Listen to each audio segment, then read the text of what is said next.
काहींना असल्याचे खुपते काहींना नसल्याचे खुपते कोणाला उरले तर खुपते कोणाला पुरले तर खुपते काहींना पिळले तर खुपते काहींना गिळले तर खुपते कुणाची चळली तर खुपते कुणाचे कळले तर खुपते काहींना गाणेही खुपते खिशातील नाणेही खुपते कधी हे दिसले तर खुपते कधी ते फसले तर खुपते मनी सलते रेन लपते जरा खुपते तिथे गुप्ते खुपते तिथे गुप्ते खुपते तिथे गुप्ते खुपते तिथे गुप्ते खुपते तिथे गुप्ते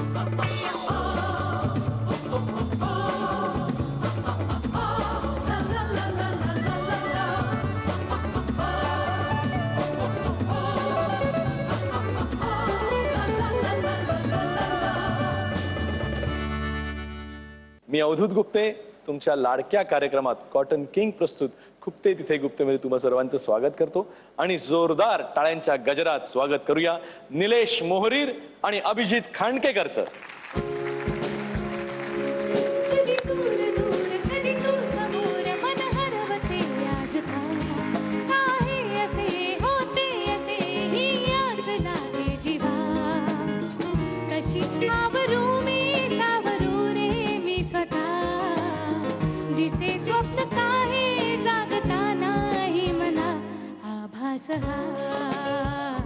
आभास छळतो तुला छळतो मला आभास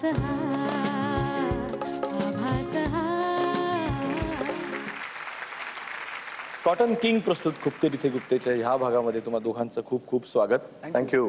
निलेश, तू दाढी का वाढवतोयस? म्हणजे हे एक नवीनच आहे काही नाही रे, अगदी सहज. म्हणजे कसं असतं की माझी इमेज अशी खूप द गुड बॉय कॅटेगरीमध्ये, आणि तुम्हीच सगळे नेहमी मला म्हणता काय तू it's not fun being good always. तर मी म्हटलं चला आपण पण थोडं नॉटी होऊन बघूया, जरा दाढी बिडी वाढवून बघूया. मग अरेंजर ते संगीत दिग्दर्शक प्रवास कसा होता? कंपोजर व्हायचं डोक्यात होतंच आधीपासून, किंवा ती गोष्ट ट्रिगर झाली होती 1992 मध्ये, जेव्हा मी रोजाचं संगीत ऐकलं. म्हणजे तेव्हा मी इतका भारावून गेलो होतो. मी 12 वर्षाचा होतो तेव्हा, आणि रेहमान साहेबांचं ते सगळं तो ऑरा म्युझिकचा आणि त्यांचं संगीत वगैरे ऐकून हा माणूस जे करतो ते आपण करायचं असं माझ्या डोक्यात होतं. तेव्हा मला कळतही नव्हतं की संगीत दिग्दर्शन काय असतं, एवढे डिटेल्स माहिती नव्हत्या. पण मी खूप इम्प्रेस्ड होतो, आणि असं काहीतरी आपण करायला पाहिजे आणि हे आपल्याला येऊ शकतं असं एक कुठेतरी इंट्युशन होतं असं म्हण. आणि ते इंट्युशन फॉलो करत करत तुझ्याबरोबर काम केलं संगीत संयोजक म्हणून. मी माझे गुरु अच्युत ठाकूर यांच्याबरोबर काम केलं, अनिल मोहिलेंजींबरोबर मी थोडंसं काम केलं. तर ह्या सगळ्या मंडळींबरोबर काम करत करत ग्रूम होत होत मी पहिलं केलेलं कॉम्पोजिशन मी 2004 साली माझा पहिला अल्बम आला ॲज अ कंपोजर. आणि तेव्हा डिव्होशनल म्युझिकचे अल्बम्स मी करायचो बऱ्याच म्युझिक कंपनीजसाठी. तर त्याच्यात जनाबाईंचा एक अभंग होता, नाम विठोबाचे घ्यावे. तर तो मी that was my first composition, proper composition as a composer. आणि डिव्होशनल बद्दल तू बोलत होतास, तर एकविरा प्रोडक्शन्स म्हणून माझी जी कंपनी आहे ती ज्यावेळेला मी चालू केली, तर माझी इच्छा होती की मी निर्माता असल्यामुळे मी स्वतःच्या निर्मितीच्या खाली लगेच स्वतःचं संगीत दिग्दर्शन करून, असं माझी इच्छा नव्हती. मला अशी इच्छा होती की कोणीतरी दुसऱ्या संगीतकाराचं काहीतरी करावं. आणि त्यावेळेला एकविरा आईचा अल्बम ह्यांनी केला आणि त्याला अवॉर्ड पण मिळाला मला वाटतं. या आणि तो अल्बम ह्यांनी कंपोज केला एक, आणि त्याच्यामध्ये गणपतीचं गाणं आहे, एक झलक आहे कोणा काय सुंदर, किती सुंदर कंपोजिशन केलंय.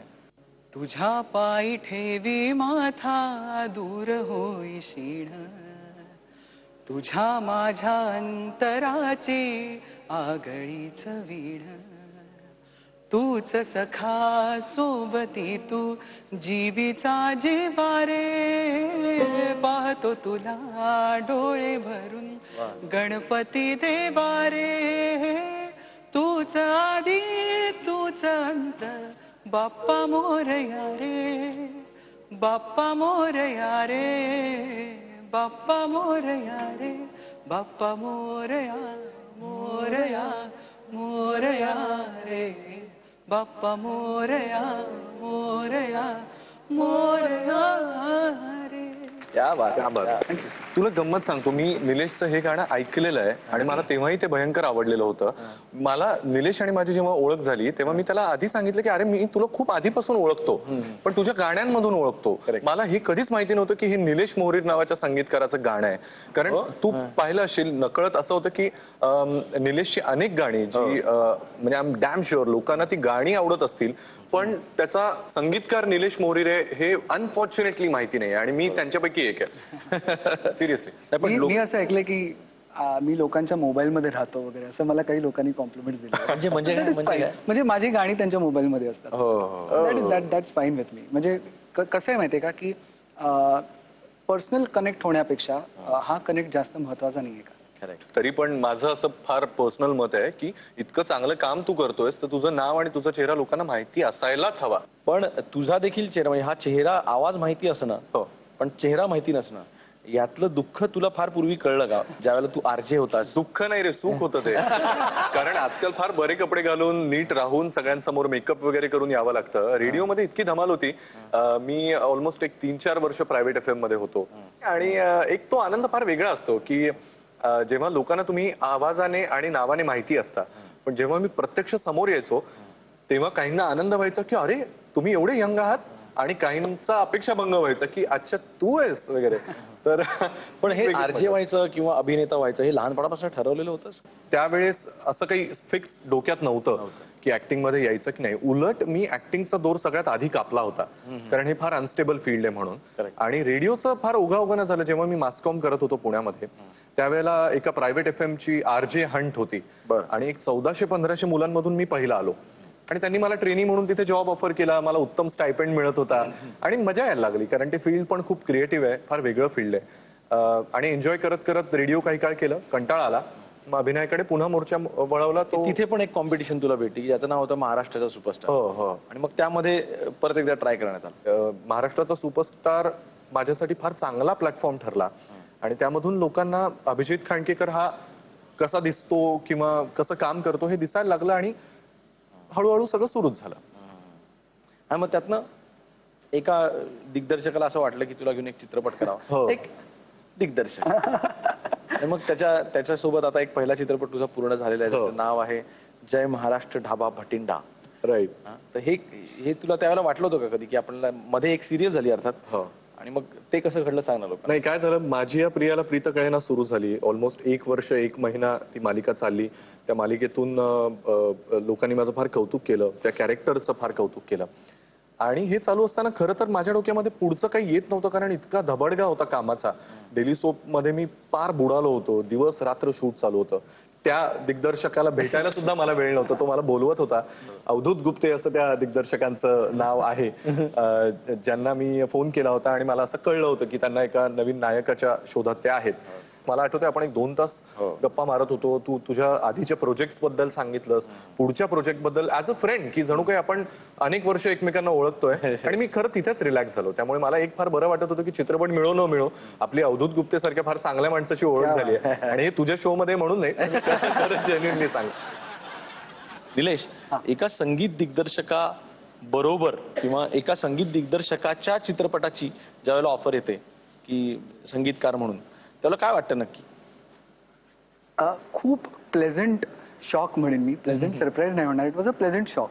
मला आठवतोय तो दिवस ज्या दिवशी तुझा मला पहिल्यांदा फोन आला. माझा फोन काहीतरी कारणाने बंद होता आणि मी जेव्हा फोन ऑन केला तेव्हा तुझा एक मेसेज पाहिला मी की मित्रा जरा फोन कर, तुझा फोन लागत नाही, काहीतरी काम आहे. मी सहज फोन केला, मला असं वाटलं काही असेल काम तुझं. तू मला म्हणालास की माझी फिल्म करशील का तू. आणि वॉज लाईक मी एक सेकंड स्पीचलेस झालो होतो की म्हटलं हो नेकी और पूछपूछ.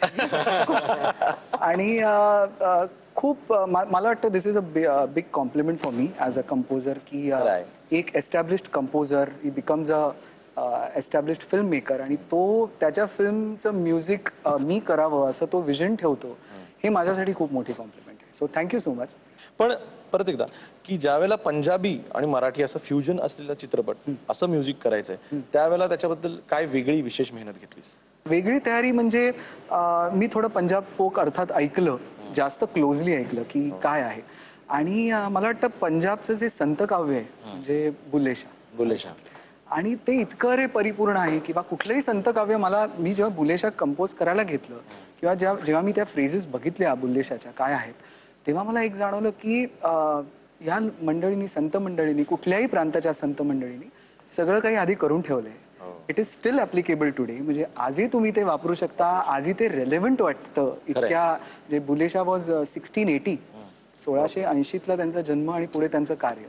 तेव्हाचं लिहिलेलं टेक्स्ट आजही तुम्ही वापरलं तरी ते आजच्या पिरियडला ऍप्लिकेबल होतं, कन्सिस्टंट वाटतं. हा मी अमेज्ड झालो हे सगळं बघून. आणि त्यातला एखाद दोन ओळी ज्या चित्रपटात वापरल्या तू वाचल्यास आणि तुला आवडल्या पहिल्याच वेळेला? तर त्याच्यात एक तू मला सांगितलं होतंस की एक आपल्याला सॅड सॉन्ग करायचंय. तर सॅड सॉन्ग साठी मी म्हटलं अशी काय फ्रेज घेता येईल बुलेशाची. तर ते आम्ही एका साईटवर गेलो आणि तिथे पहिलीच फ्रेज मला दिसली, उठ गए गवांडो यार रब्बा की करी.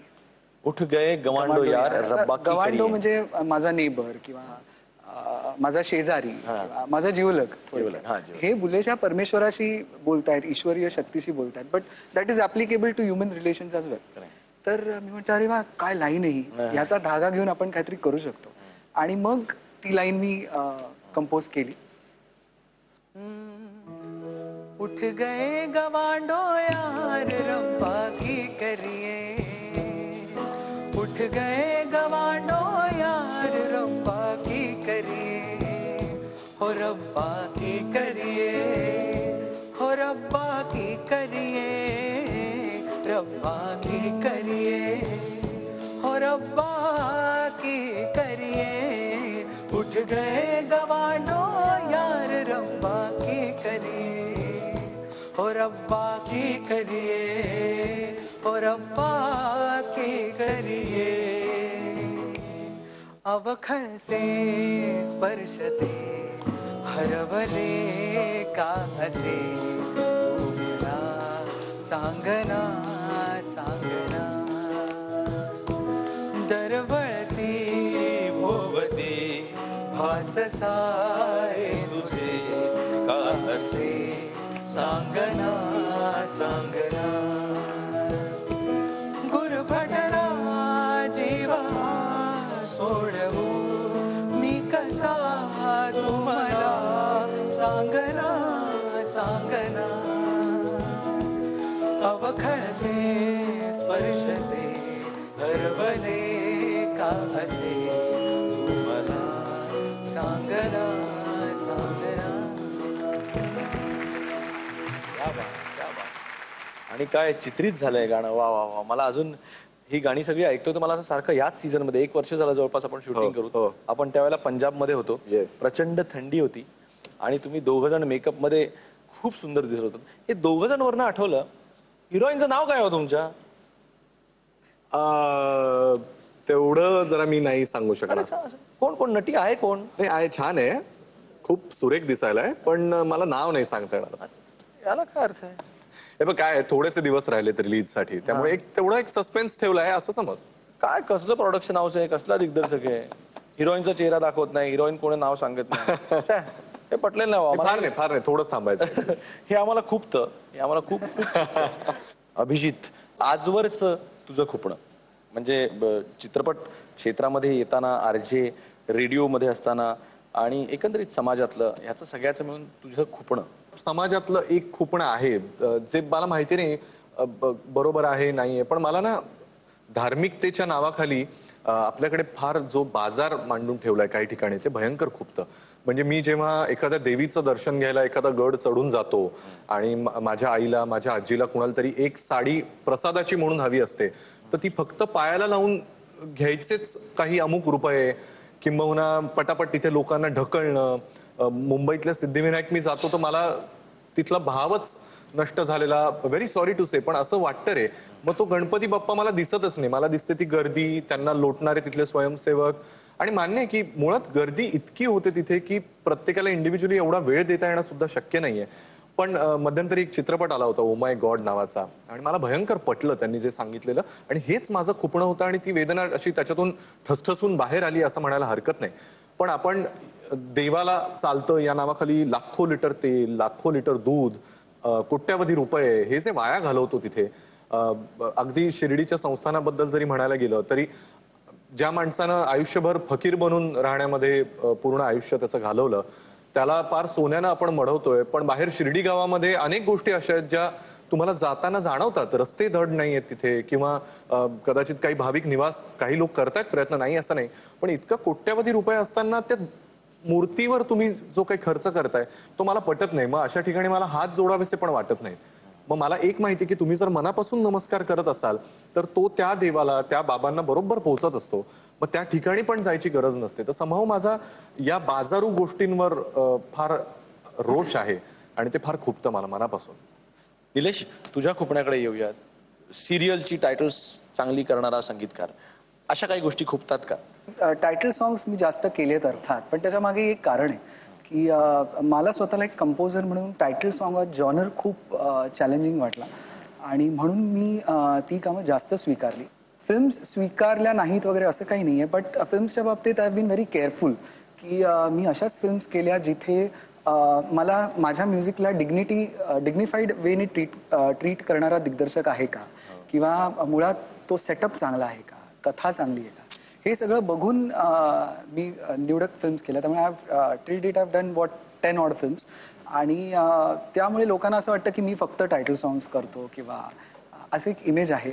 बट या व्यतिरिक्त एक मुद्दा आहे जो मला म्युझिकच्याच बाबतीत आता हा जसं म्हणाला की बाजारूपणा सगळा, तर मला असं वाटतं आजकालचं जे स्पेशली आपलं जे फिल्म म्युझिक आहे ना, स्पेशली बॉलिवूड फिल्म म्युझिक, ते इतकं बाजारू झालंय. काय आपली लाईट म्युझिकची काय परंपरा होती आणि आज ती अक्षरशः रस्त्यावर आली. म्हणजे असं होतं की आयटम सॉंग्स हा जो एक जॉनर आहे ना, म्युझिकचं डेफिनेशन त्याच्याशी जोडलं गेलंय. म्युझिक म्हणजे आयटम सॉंग्स आणि आयटम सॉंग्स म्हणजेच म्युझिक, हे समीकरण झालंय कुठेतरी आणि हे अतिशय चुकीचं आहे. आपण ज्या बरं हे का, कसं आणि कुठे कधी झालं की 90च्या दशकात तू बघशील तर टेक्नॉलॉजी आली रेकॉर्डिंग सेक्टरमध्ये. टेक्नॉलॉजी आली तर तेव्हाचे जे संगीतकार होते त्यांचं ओरिएंटेशन मेलेडीकडे जास्त होतं. त्यामुळे 90चा पिरियड जर तू बघशील तर AR रहमान, जतीन ललित या लोकांनी खूप मेलोडियस आणि टेक्निकली फाईन असं काम केलं. पण नंतर काही लोकांचा असा गैरसमज झाला की सॉफ्टवेअर हे म्युझिक क्रिएट करण्यासाठी वापरतात. Software doesn't create music, software can execute music. Correct. तुम्हाला म्युझिक क्रिएशन हे इकडे असतं. तर ती मंडळी म्युझिक क्रिएट करायला बसली आणि त्यांनी आता तो आयटम सॉन्ग हा एक काय म्हणतो आपण, इतका कमर्शियल किंवा लोकांना वाटतं ते सेलेबल आहे म्हणून ते करायचं किंवा तेच करायचं. म्हणजे त्याच्या अवतीभोवती कथानकात गरज नसेल तरी आयटम सॉंग्स घुसडली जातात आणि सगळीकडे अरे काउंटडाऊन मध्ये तू बघशील top songs of the year किंवा अशी जी काही काउंटडाऊन असतात सगळी आयटम सॉंग्स. आयटम सॉंगना अवॉर्ड्स, बेस्ट म्युझिकची अवॉर्ड्स दिली जातात.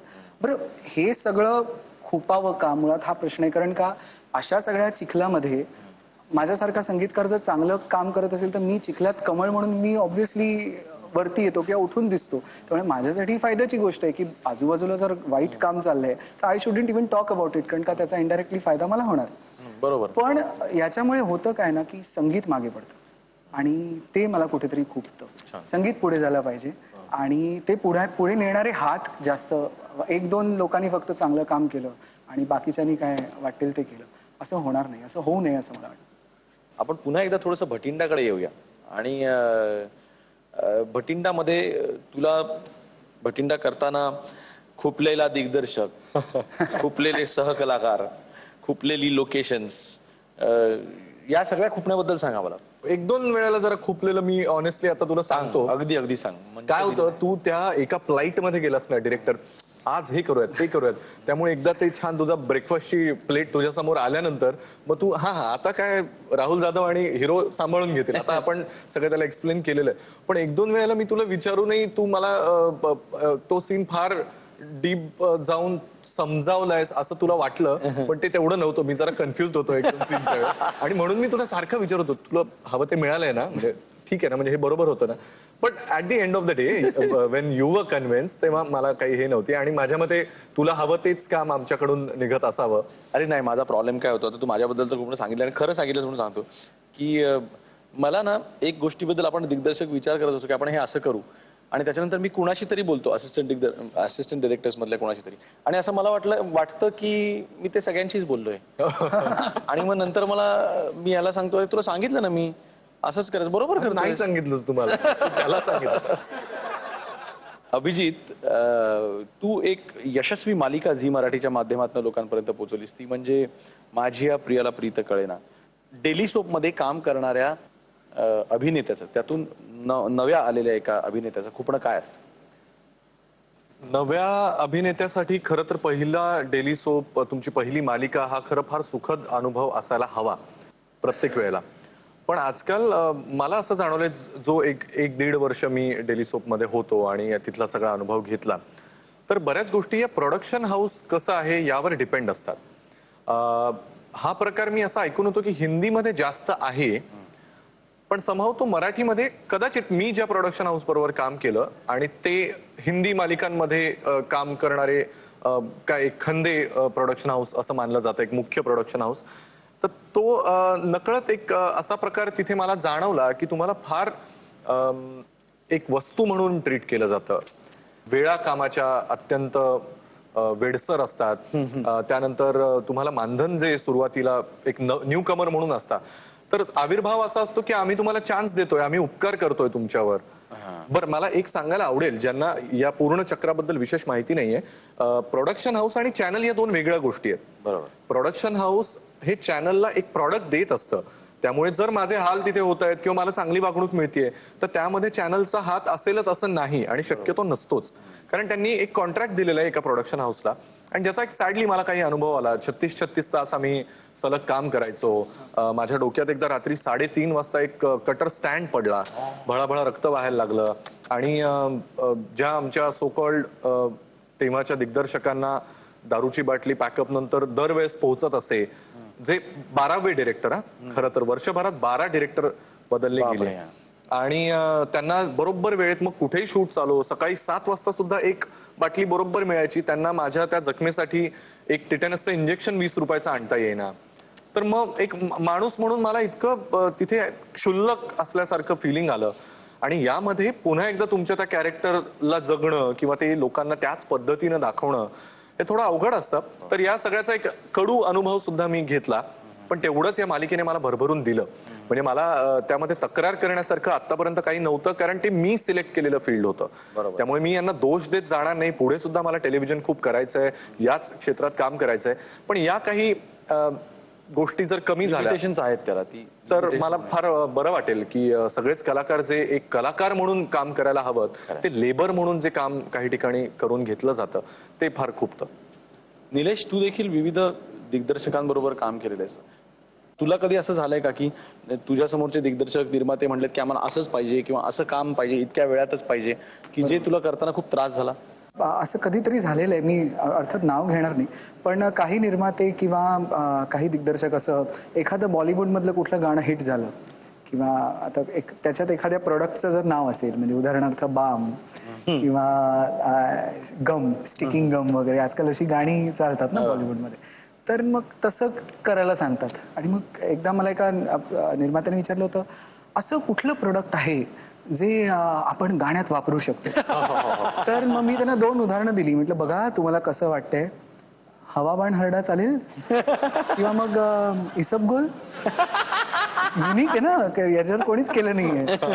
तर असे उदाहरणं घडतात. पण thankfully I am very lucky. मला असं वाटतं की माझ्या गुरूंची आणि ईश्वराची खूप कृपा आहे की असे इन्स्टन्सेस खूप कमी आलेत, आणि तिकडे I have chosen not to work over there, आणि त्याचा मला काही खूप तोटा झालेला नाहीये. आणि मला तुझ्यासारख्या चांगल्या लोकांबरोबरच काम करायची नेहमी संधी मिळते, त्यामुळे असे प्रसंग खूप कमी येतात. थँक्यू. निलेश आणि अभिजित, आपण ह्या दुसऱ्या सेगमेंटच्या शेवटापर्यंत पोहोचलेलो आहोत, आणि आता वेळ झालेली आहे ती तुम्ही मला एखादी फरमाईश करायची. आपल्याच फिल्मचं मला वाटतं ग साजणी मीच कलाशा गाणा, हा जो काही प्रकार आहे तो तू. क्या बात आहे. खरं तर तुझ्यासाठी हे सरप्राईज असणार होतं कार्यक्रमाच्या शेवटी. बरं, पण मग आता ते सरप्राईज इथे आहे, तर मी तुला ते आत्ताच सरप्राईज देतो. आजचं गाणं तुझ्या आवडीचं सादर होईल, पण गायक मात्र मी नसेन. जो ओरिजिनल त्या गाण्याचा गायक आहे, बरं, स्वप्नील बांदोडकरचा तुझ्यासाठी हा खास परफॉर्मन्स. हे गाल गुलाबी नैन शराबी थोरा आसमानी, चंचल नटखट चाल तुझी सावध हरणी वाणी, कोर चंद्राची पोर नखऱ्याची करू किती किती मन धरणी.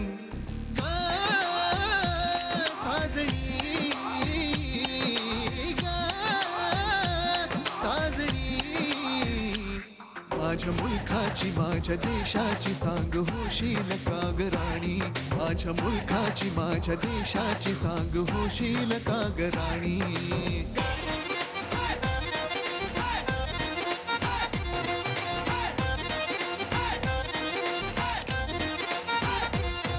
तू असशील ग पंजाबी कुडी पण मी ही मराठी मर्द गडी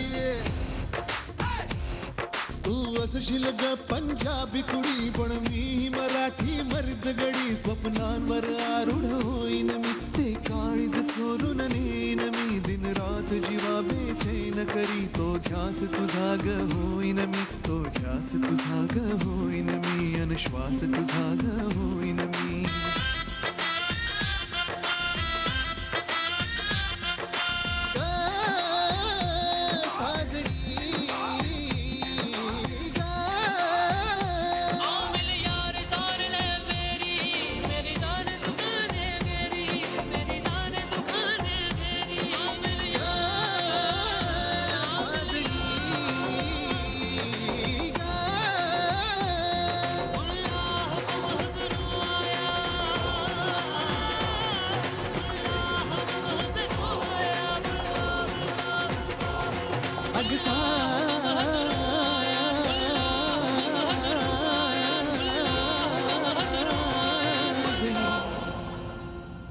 माझ्या मुलखाची माझ्या देशाची सांग होशील का ग राणी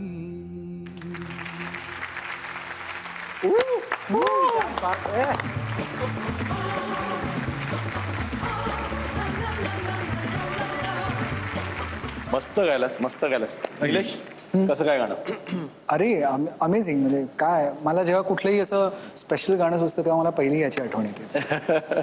अभिजित, पहिला प्रश्न तुम्हाला आमच्या खोपण्याचा असा आहे की आपण मराठीमधले इम्रान हाशमी आहात असं बोललं जातं. का असं बोललं जातं? इम्रान हाशमी तुला अशासाठी म्हटलं जातं की त्यांनी ही मध्ये तक्रार केलेली होती की त्याला घर देत नाही कोणी. हो, सांगशील ना मला हे काय प्रकरण होतं नक्की घराचं? नाही, काही फार खरं छोटं प्रकरण होतं, पण त्याच्या मागे अनेक गोष्टी दडलेल्या होत्या. मी एक घर शोधत होतो भाडे तत्वावर आणि जिथे फॅमिली बरोबर राहणार असं मी त्यांना स्पष्टपणे सांगितलं होतं. पण एवढं असतानाही त्यांनी सगळा व्यवहार पूर्ण झाल्यानंतर मला 2 दिवसांनी सांगितलं, अग्रीमेंटवरच्या सह्या आणि टोकन अमाऊंट दिल्यानंतर, की तुम्ही कलाकार आहात म्हणून तुम्हाला आम्ही घर देऊ शकत नाही. अरे बापरे. तर मला कळे ना की मी म्हटलं मी तुम्हाला काही बॅचलर म्हणून तिथे राहत नाहीये, मी सांगतोय तुम्हाला की मी फॅमिली बरोबर इथे शिफ्ट होणार आहे, तर आता काय प्रॉब्लेम असणार आहे. तर त्यांचं म्हणणं होतं की तुम्ही ऍक्टर आहात त्यामुळेच आमची सोसायटी तुम्हाला नाही असं म्हणते. तर मला कळे ना की मी काही इलिगल प्रोफेशन मध्ये आहे का, माझा काही काळा पैसा मी कुठून कमवतोय का, किंवा लाज वाटावी अशा कुठल्या प्रोफेशन मध्ये आहे का. तर हे प्रकरण जरा खूप ते मध्ये मीडियाने जरा उचलून धरलं. पण शेवटी प्रॉब्लेम माझा असा होता की मला घर हवं होतं, त्यामुळे मिळालं शेवटी. मिळालं, घराबद्दल प्रॉब्लेम नाही, पण हे फार अपमानास्पद होतं. अपमानास्पद, पण हे खरंच अपमानास्पद आहे. म्हणजे नक्की अर्थात या गोष्टीचा एक आपण देखील काय म्हणतो, आपण एक बोट दुसऱ्याकडे असतं त्यावेळेला आपण 3 बोट आपल्याकडे असतात. तर ह्याचा आपण देखील विचार करायला हवा इंडस्ट्रीनी की आपल्याबद्दल असं काय इम्प्रेशन आहे. लोकांच्या खोपण्याकडे येताना सर्वसाधारणपणे हे जे संगीतकार असतात हे शक्यतो स्वतःची गाणी स्वतः गातात. बरोबर, ते गायकही असतातच. पण तू मात्र स्वतःचं गाणं आजवर स्वतः गायलेलं नाहीस, हे काही बरोबर नाही असं लोकांना वाटतं. नाही, आय नो की खूप लोक मला आता म्हणतायत, कारण बरेच लोकांनी कुठे कुठे माझा आवाज ऐकलाय. म्हणजे कुठेतरी लाईव्ह शो मध्ये गाताना किंवा मुलाखतींमध्ये, जसं मगाशी एक झलक गाऊन दाखवली मी, तर मला चांगला फीडबॅक मिळतोय लोकांचा की माझा आवाज लोकांना आवडतोय आणि they would like to hear me more. अजून त्यांना ऐकायला आवडेल फुल गाणं स्वरूपात. तर मी विचार करतोय, waiting for the right project की जिथे मला माझा आवाज खऱ्या प्लेबॅक सिंगरच्या भूमिकेत रिव्हील करता येईल. So I am waiting. बघूया, तशी अपॉर्च्युनिटी लवकरच यावी. त्या शमिकाला तू खूप मिठ्या मारायचास, ते लोकांना फार खूप. हे काय? नाही, अरे प्रेम कथा होती ती, त्यामुळे माझ्या मते आमच्या मालिकेपासून असं मी म्हणायला हरकत नाही किंवा हे काही फार धाडसाचं विधान होणार नाही की आमच्या मालिकेपासून हा रोमॅन्स जरा मालिकांमध्ये दिसायला लागला. म्हणजे माफी मागून त्याच्या आधी जर काही असं नसावं बहुधा. पण आमच्या मालिकेमध्ये हे जरा सुरुवातीला होतं, ज्याबद्दल मध्ये कुठे कुठे पेपर मासिकांमध्ये आलंही होतं.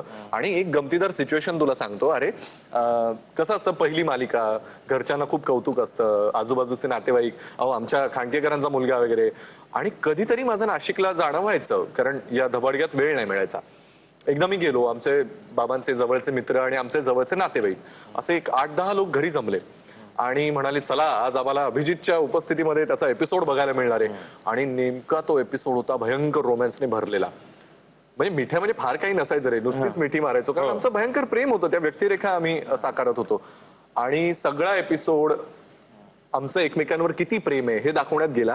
आणि त्यामध्ये म्हणजे मी असा, बाबा असे, आई बिचारी खाली बघून काहीतरी करते, असं करत पूर्ण वेळ गेल्यानंतर मग जरा म्यूट करून त्यांनी गप्पाच सुरू केलं. मग बाकी तुमचं काय चालू आहे? आणि मला ते भयंकर ऑकवर्ड होतं. पण माझ्या मते जसं आपलं बिझनेस आहे, प्रेमकथा आहे, त्या कथेच्या मागणीनुसार मला वाटतं त्या मिठ्या जास्त झाल्या म्हणूनच नंतर अजीर्ण झाल्या. Anyway, आता वेळ झालेली आहे ती बाईट्सची. तुमच्याबद्दल काय काय बाईट्स आहेत आपल्याकडे ते बघूया. ओके. हाय निलेश, आजपर्यंत तुझ्याबरोबर अनेक वर्ष मी काम करतोय आणि अनेक गाणी, मला वाटतं मॅक्सिमम गाणी मी तुझी गायलेली आहेत. आणि खरं तर तुझं प्रत्येक गाणं मला खूप सरप्राईज करतं. आणि मी असं नेहमी म्हणतो की हे तुझं बेस्ट गाणं आहे, पण जेव्हा तू नवीन गाणं देतोस तेव्हा मला असं वाटतं की नाही हे तुझं बेस्ट गाणं आहे. So keep it up, very good going. आणि भटिंडाची गाणी अतिशय सुंदर आहेत, अप्रतिम आहेत. सगळी गाणी मी गायलोय. पण तुझ्या बाबतीत खुपणारी एक गोष्ट मी तुला सांगू इच्छितो आणि रसिकांना सांगू इच्छितो की तू एक डॉक्टर आहेस, तू जो मायक्रोस्कोपनी प्रत्येक गोष्ट बघत असतोस. आणि कधी कधी काय होतं की त्यातलं ह्युमन एरर जर निघून गेला ना तर मग ते गाणं खूप मेकॅनिकल होतं असं मला वाटतं. सो मॅक्सिमम 3-4 टेक मध्ये I think you should get a proper take. आणि मला असं वाटतं की फार जास्त आपण जर एक्सपेरिमेंट नाही केलं ना तर त्याचा जो एक फ्लो मध्ये एक छान टेक निघतो तो ऑलवेज बेटर असतो असं मला वाटतं. नो ऑफेन्स, मला जी खुपणारी गोष्ट मी तुला सांगितली. बाकी wish you all the best आणि great going. Thank you so much. त्याचं म्हणणं थोडंफार पटतंय मला. आणि ह्या काही गोष्टी आहेत ज्या मी of course I am trying to improve, की थोडंसं तुमच्या पॉईंट ऑफ व्ह्यूनी पण मला, म्हणजे मी जेव्हा एखाद्या गायकाला रेकॉर्ड करत असतो तेव्हा मला गायकाच्या भूमिकेत पण शिरून बघता आलं पाहिजे. मी फक्त एकाच साईडनी बघत असतो आणि मला असं खूप ना, मी माझ्या कॉम्पोजिशनच्या बाबतीत खूप असा प्रोटेक्टिव्ह असतो आणि असं खूप काय म्हणतात, जसं मला सुचलंय तसंच ते ऐकायला आलं ती पाहिजे. तशीच जागा आली आणि तसंच आलं तर खूप चांगलं होईल किंवा असं. पुढचा बाईट बघूया. हाय निलेश, मित्रा, तुझ्या कॉम्पोजिशन्स इतक्या मॅजिकल आणि इतक्या सुंदर असतात आणि तरी सुद्धा टेक्निकली इतक्या करेक्ट असतात. आणि मला माझ्या आयुष्यातल्या इतक्या अप्रतिम आणि माझ्या करिअरमधल्या वन ऑफ द बेस्ट कॉम्पोजिशन्स म्हणजे उंच माझा झोका, फेसाळ कॉफी, राधा ही बावरी, अशा अमेझिंग कॉम्पोजिशन्स तू मला दिलेल्या आहेस. आणि उंच माझा झोकाने माझ्या करिअरला एक नवीन वळण दिलं. तर तुझ्या कॉम्पोजिशन्स इतक्या अप्रतिम असतात, म्हणजे they are like technically correct आणि इतक्या डिफिकल्ट असतात तरी सुद्धा ऐकताना खूप लुसिड आणि सिम्पल वाटतात. Thank you so much. आणि दुसरं खुपण्याची गोष्ट म्हणजे अशी असते की तू आम्हा सिंगर्सना तुझ्या कॉम्पोजिशनमध्ये श्वास घ्यायला जरा पण स्कोप सोडत नाहीस. तर थोडंसं पुढच्या वेळेला कंपोज करताना आमचा विचार कर मित्रा. That's it. But otherwise, you are simply mind-blowing आणि I am privileged and lucky to be singing for you. Thank you. तिचा पण श्वास तू कोंडलास. काय सांगशील तिला? काय सांगू, म्हणजे अर्थात मला त्यांच्या भावना पोचतायत माझ्यापर्यंत. तर बघूया, तसं आता भरपूर श्वास जिथे त्यांना घेता येईल अशी पण गाणी लवकरच सगळीच गाणी ब्रेथलेस व्हायची तुझी. पुढचा बाईट बघूया. अभिजित बरोबर काम करण्याची माझी पहिलीच वेळ, पण त्याचा कॉन्फिडन्स पाहता असं कुठेही वाटत नाही की त्याचा पहिला चित्रपट असेल. अभिजित हा खरंच खूप मेहनती मुलगा आहे. त्याच्या आयुष्यात त्याला असंच यश मिळत राहावं या माझ्या खूप शुभेच्छा. आणि आता वेळ झालेली आहे ती पॅरडी सॉंगची. आणि आजचं पॅरडी सॉंग अभि तुझ्यावर आहे.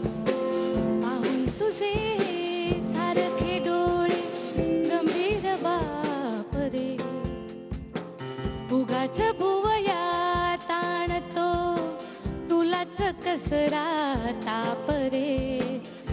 मायाच चिंता तुला कशाला मोकळा हासना माझ्या या अभिला कॉमेडी करेना माझा हा अभि हा कॉमेडी करेना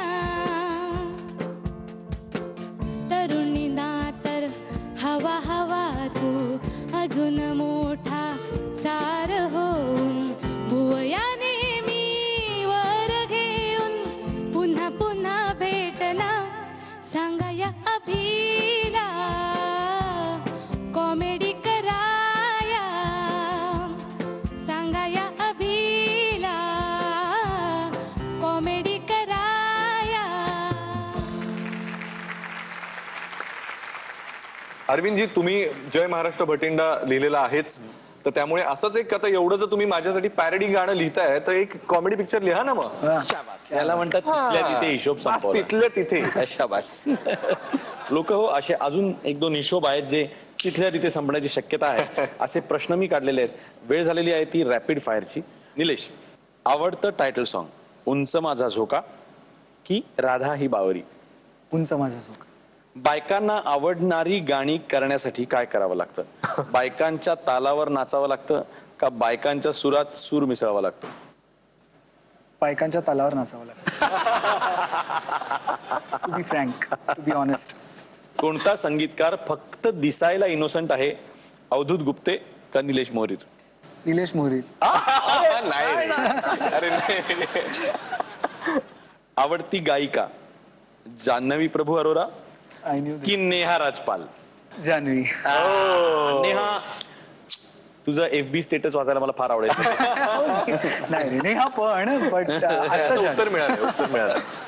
संगीतकार म्हणून आवडता सिनेमा यंदा कर्तव्य आहे का जय महाराष्ट्र ढाबा भटिंडा? जय महाराष्ट्र ढाबा. अभिजित खांडकेकर, तुझ्यासाठी प्रश्न आहेत. कुणाचा चेहरा जास्ती गंभीर आहे? अतुल कुलकर्णी का अभिजित खांडकेकर? अभिजित खांडकेकर. कुणाचा Very चेहरा diplomatic. जास्त गंभीर आहे? Very गंभीर diplomatic, असू शकतो माझा. नाही नाही अजिबात नाही. याला म्हणतात गुणी मुलगा. कोण चांगला सूत्रधार आहे? निलेश साबळे की अभिजित खांडकेकर? निलेश साबळे. आवडता संगीतकार आणि पर्याय आहेत निलेश मोहरीर आणि अवधूत गुप्ते. बापरे. बोला. निलेश मोहरीर, कारण माझ्या आवडत्या संगीतकारानं ज्याच्यावर विश्वास टाकावा असा संगीतकार मला नक्कीच आवडणार आहे. वा, वा, वा. आणि त्याने माझ्या पहिल्या चित्रपटाचं म्युझिक दिलं. पुढची इलेक्शन 2014ची नाशिकमधनं लढवावी, परंतु म्हणजे उत्तर एका शब्दातलंच होतं. लोक नटाला घर देत नसतील तर काय करावं? पेपरवाल्यांकडे जावं का पोलिसांकडे जावं? दुसरं घर शोधावं. कुठला दिग्दर्शक जास्त आवडतो? अवधूत गुप्ते की सचिन गोस्वामी? अवधूत गुप्ते. आणि आता वेळ झालेली आहे ती आहे फोन कॉलची. बघूया तुम्ही कोणाला फोन लावताय. मला असं वाटतं आज सुरुवात निलेश पासून करावी.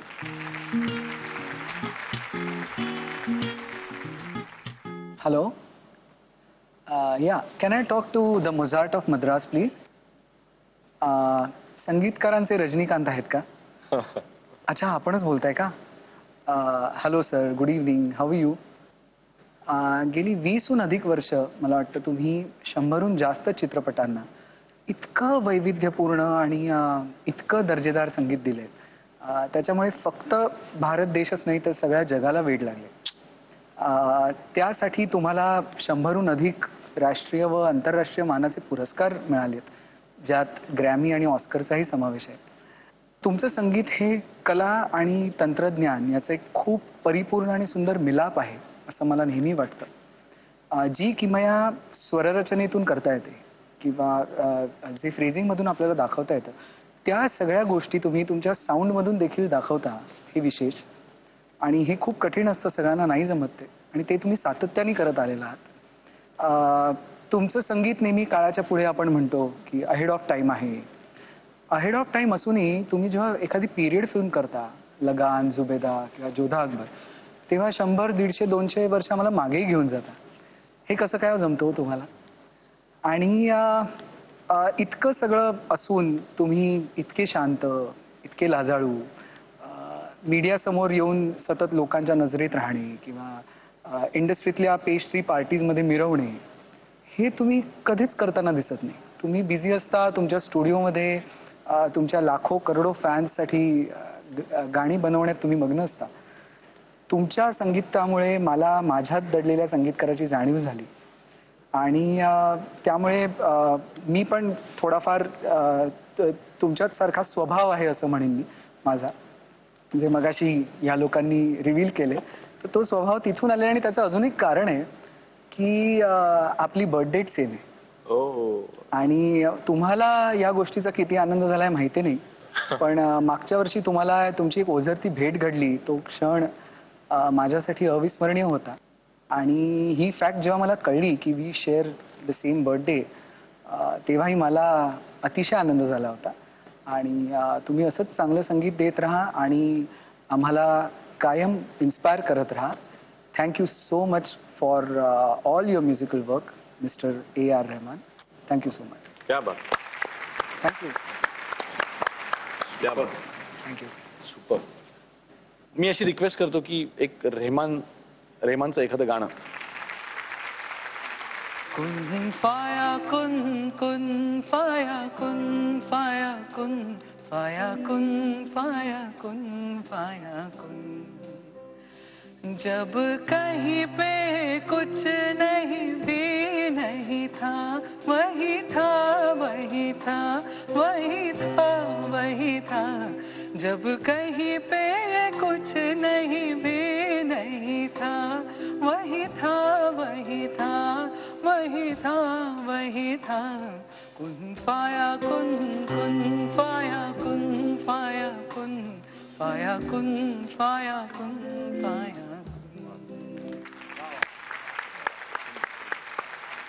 आणि आता अभिजित खांडकेकर, येस, तुम्ही कोणाला फोन लावताय बघूया.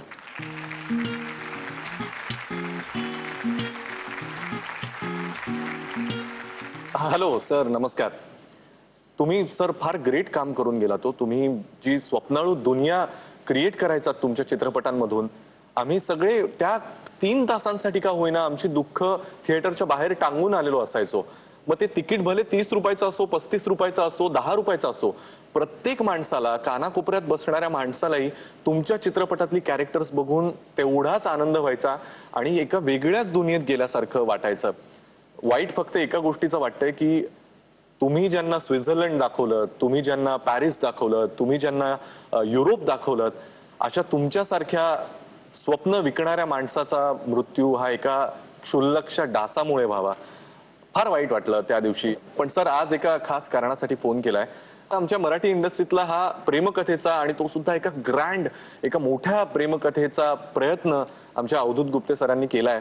आणि मला फार बरं वाटलं असतं जर माझ्यासारख्या एका फार नवोदित कलाकारानं जी इंडस्ट्री तुम्ही गाजवली, ज्याचे तुम्ही सम्राट होता, या इंडस्ट्रीमध्ये एक चंचू प्रवेश करताना, पाऊल टाकताना, तुम्ही कुठे जरी असताना, या आमच्यामध्ये असताना, तर फार बरं वाटलं असतं. वाईट याचं वाटतं की तुम्ही तिकडे वर आहात. पण सर, प्रीमियर चुकवू नका. चित्रपटाचं नाव आहे जय महाराष्ट्र ढाबा भटिंडा. तुम्ही तिथून आशीर्वाद द्या. तुम्ही केलेल्या हिरोज एवढं कदाचित मोठं काम जमेल न जमेल माहिती नाही, पण तुमचे आशीर्वाद असू द्या. तुम्ही आहात ना, हे जर जाणवलं तरी सुद्धा फार बरं वाटतं आम्हाला. त्यामुळे आम्ही सगळेच तुम्हाला खूप मिस करतोय आणि तुमची फार आठवण येते. यश चोप्राजी, तुम्ही जिथे कुठे असाल तिथे सुखी राहा. आता तुमचा वारसा चालवण्याचं काम आमच्या अवधूत गुप्तेंनी मराठीमध्ये थोडासा प्रयत्न केलाय, ज्याच्यामध्ये माझाही थोडासा हातभार लावण्याचा आम्ही सगळेच प्रयत्न करत आहोत. तुमची लेवल गाठता येणं मुश्किल आहे, पण प्रयत्न नक्कीच आहे. आशीर्वाद असू द्या. थँक्यू.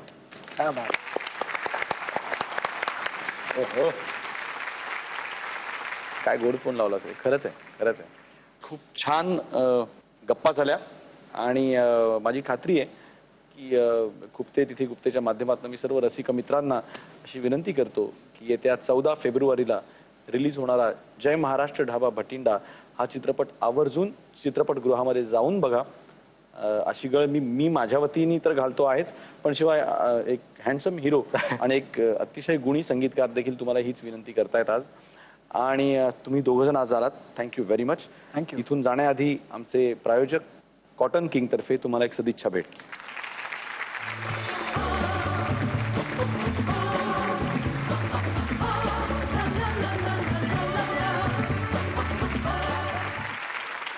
आजचा कार्यक्रम तुम्हाला आवडला असेल याची मला खात्री आहे.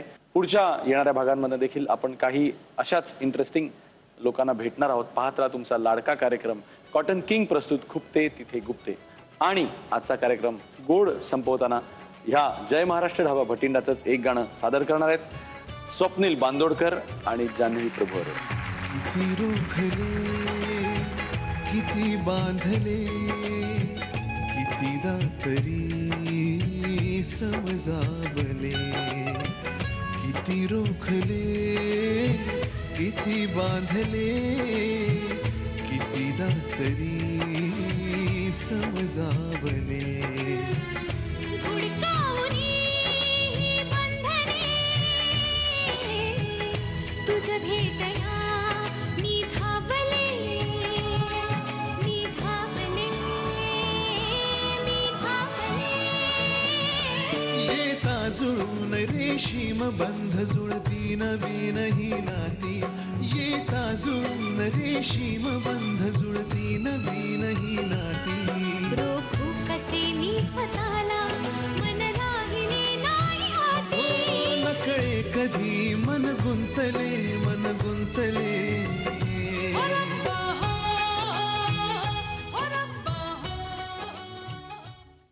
मला वाटतं नाशिकचा दौरा करून म्हणजे नाशिकला प्रयोग करून रात्री मध्यरात्री घरी आलेली होते आणि आईनं मला सांगितलं अगं तुला ना आरकेतनं फोन आलाय आणि त्यांनी उद्या तुला बोलावलंय.